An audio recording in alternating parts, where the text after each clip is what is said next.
Assalamualaikum warahmatullahi wabarakatuh. Perkenalkan, saya Ramadhani Putri dari Pendidikan Geografi 19A.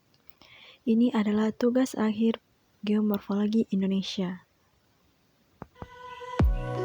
Indonesia merupakan negara kepulauan dengan jumlah pulau yang sangat banyak, baik yang berpenghuni maupun tidak berpenghuni. Namun, tidak semua pulau tersebut memiliki ukuran yang sama. Ada yang kecil, ada pula yang besar. Kali ini aku akan membahas 5 pulau terbesar yang berada di Indonesia. Pulau Jawa. Jawa merupakan pulau terbesar kelima di Indonesia yang memiliki jumlah penduduk terbanyak. Oleh karena itu, Jawa menjadi salah satu pulau besar yang paling padat penduduk di Indonesia dan bahkan di seluruh dunia. Pulau ini merupakan rumah bagi hampir 60% total penduduk Indonesia. Karena memiliki jumlah penduduk paling banyak dan signifikansi ekonomi yang sangat tinggi, Pulau Jawa menjadi primadona pembangunan infrastruktur nasional. Selain menguntungkan secara ekonomi, mayoritas konstituen atau pemilih dalam pemilu tinggal di Pulau Jawa. Jawa memiliki luas sekitar 138.793,6 km persegi. Sungai yang terpanjang ialah Begawan Solo, yaitu sepanjang 600 km. Sungai ini bersumber di Jawa bagian tengah, tepatnya di Gunung Berapi Lau. Pulau Jawa memiliki barisan pegunungan di tengah pulau ini. Hampir keseluruhan wilayah Jawa pernah memperoleh dampak dari aktivitas gunung berapi. Terdapat 38 gunung yang terbentang dari timur ke barat pulau ini, yang kesemuanya pada waktu tertentu pernah menjadi gunung berapi aktif. Gunung berapi tertinggi di Jawa adalah Gunung Semeru, sedangkan gunung berapi paling aktif di Jawa dan bahkan di Indonesia adalah Gunung Merapi serta Gunung Kelut. Oleh karena itu, tanah-tanah di Pulau Jawa sangat subur dan mendukung aktivitas pertanian. Pertanian di Jawa sendiri berfokus pada beras dan bahan pangan lainnya. Pulau Sulawesi. Pulau Sulawesi merupakan pulau yang berada di bagian timur Indonesia, dengan luas 174.000 km persegi. Sulawesi merupakan pulau terbesar keempat di Indonesia. Pulau ini merupakan salah satu daerah yang cukup penting dalam sejarah kolonialisme Indonesia, karena memiliki banyak rempah dan dekat dengan Kepulauan Maluku yang menjadi sentra rempah Asia Tenggara. Pulau Sulawesi sendiri memiliki bentang alam yang cukup berbukit-bukit. Hal ini menyebabkan seringnya terjadi angin fon di sekitar penggunungannya. Selain itu, terdapat kesulitan pula untuk membangun kota-kota besar dengan kepadatan tinggi karena bentang alam yang kurang mendukung ini. Menurut rekonstruksi lempeng, pulau ini diyakini terbentuk melalui proses tumbukan antara lempeng Asia dan lempeng Australia dengan busur kepulauan yang sebelumnya berada di Samudra Pasifik. Karena ketidakstabilan riwayat tektoniknya, berbagai sesar terbentuk dan pulau ini menjadi rawan gempa bumi. Dan Sulawesi juga merupakan bagian dari zona flora dan fauna peralihan, atau kerap disebut sebagai zona Wallace. Oleh karena itu, kita dapat menemukan banyak sekali hewan dan tumbuhan yang unik dan endemik di wilayah ini. Pulau Sumatera. Pulau Sumatera adalah pulau terbesar ketiga di Indonesia, yang merupakan pulau dengan jumlah penduduk terbanyak kedua di Indonesia. Di bagian barat pulau, terbentang pegunungan Bukit Barisan yang membujur dari barat laut ke arah tenggara dengan panjang lebih kurang 1.500 km.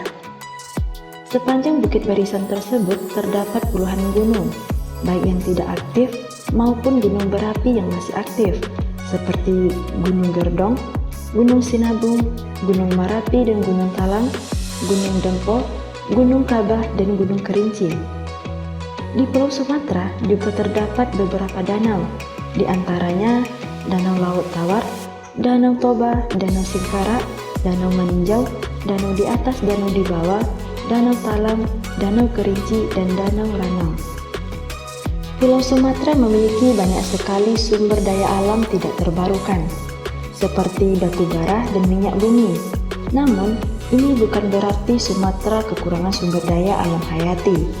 Pulau ini juga memiliki banyak sekali hutan dan tanah yang subur untuk membangun industri perkebunan dan perhutanan yang cukup kuat. Selain Pulau Jawa, Sumatera merupakan pulau yang diprioritaskan dalam pembangunan infrastruktur. Sekalian memiliki penduduk yang banyak, perekonomian di Sumatera juga sudah cukup maju, sehingga investasi infrastruktur cenderung lebih menguntungkan. Pulau Kalimantan. Pulau Kalimantan merupakan pulau terbesar kedua di Indonesia. Pulau Kalimantan terkenal dengan julukan Pulau Seribu Sungai karena banyaknya sungai yang mengalir di pulau ini. Sungai-sungai terpanjang di Kalimantan adalah Sungai Kapuas, Sungai Barito, Sungai Mahakam, dan Sungai Rajang. Pulau ini memiliki banyak sekali sumber daya alam, baik yang berupa hayati dalam bentuk sawit dan hutan produksi maupun barang tambang. Kalimantan merupakan salah satu pulau produsen batu bara utama di Indonesia. Kalimantan memiliki bentang alam yang relatif datar. Meskipun begitu, Pulau Kalimantan ditutupi oleh ratusan ribu kilometer hutan tropis. Hutan-hutan ini kerap disebut sebagai paru-paru dunia. Sayangnya, sekarang sudah banyak yang ditebang untuk perkebunan sawit. Pulau Papua. Dengan luas sekitar 786 km persegi, Pulau Papua merupakan pulau terbesar yang ada di wilayah Indonesia. Pulau ini merupakan daerah paling Indonesia yang langsung berhadapan dengan negara Papua Nugini dan berdekatan dengan Australia. Papua memiliki bentang alam yang bergunung-gunung dan ditutupi oleh hutan yang lebat. Apabila dilihat secara kasat mata, Pulau Papua terlihat membentuk seperti burung, di mana bagian kepala merupakan Provinsi Papua Barat dan bagian badan merupakan Provinsi Papua dan bagian ekornya merupakan Papua Nugini.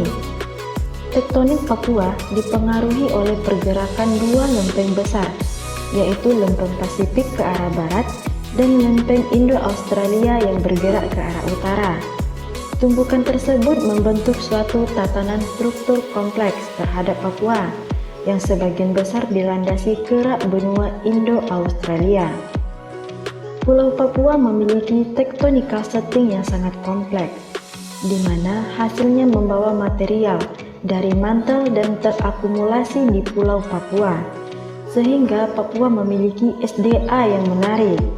Karena akibat dari tektonikal setting berupa patahan dan lipatan tersebut, sehingga menghasilkan material-material yang berada dari dalam mantel terekspos, sehingga menghasilkan banyak sumber daya alam berupa bahan tambang seperti emas, tembaga, dan lain-lainnya.